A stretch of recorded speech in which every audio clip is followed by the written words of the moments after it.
Sa ating pong mga pangunahing balita mga kapatid, humihina po ang bagyong Christine habang kumikilos pahilagang kanluran sa Northern Luzon. Huling namataan ang sentro po ng bagyo sa bayan ng Tumawini sa Isabela. Ito'y may bilis na 15 km per hour, taglay po ang lakas ng hangin na 85 o 95 km per hour at bugsong 160 km per hour. Nakataas po ang signal number 3 ngayon sa maraming lalawigan po sa Northern Luzon. Habang signal number 2 naman sa ilang pong bahagi ng Northern Luzon at Central Luzon. Nakataas naman po ang signal number 1 sa maraming lalawigan sa Mimaropa Region at Southern Tagalog Region. Habang signal number 1 din sa ilang bahagi po ng Kabisayaan. Dahil nga sa bagyo, sinuspindi na ng palasyo ang pasok sa lahat ng antas, pati na sa mga opisina ng gobyerno sa buong Luzon.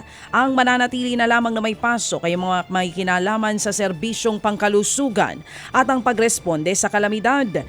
Ipinauubaya naman ng pamahalaan sa mga pribadong kumpanya kung papapasukin ang kanilang mga empleyado.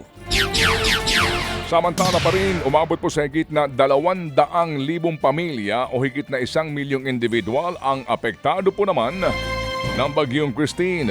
At ayon po sa pinakahuling datos po ng National Disaster Risk Reduction and Management Council, 3 po ang naiulat na namatay ng dahil sa bagyo.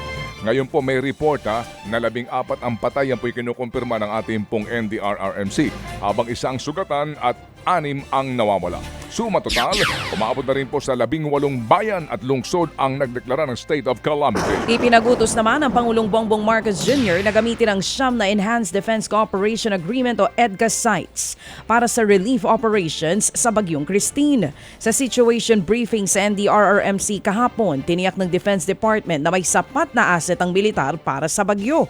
Tutulong na rin daw ang Amerika at ang iba pang mga bansa. Pinababantayan din ng Pangulong Marcos Jr. ang sitwasyon sa Bicol at ng mga stranded na pasahero sa mga pantalan, gayon din ang level ng tubig sa mga dam.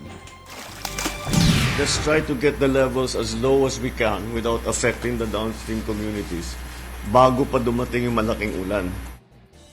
Yan nga po ang tinig ng Pangulong Bongbong Marcos Jr. Samantala po nagpaliwanag ang Pag-asa kung bakit nga daw po matinding baha ang naranasan sa Bicol Region kahit na hindi tumatama sa kalupaan ang bagyong Christine sa naturang rehiyon. At ayon sa Pag-asa, ito'y epekto daw ng rain band o malawak na ulap na hatid nga ng bagyong Christine.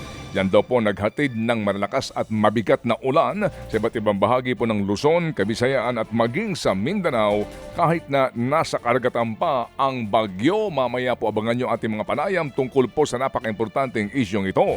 Ted Filon at DJ Chacha ngayon nasa Radyo 5 92.3 News FM Monday to Friday 6 to 10 a.m.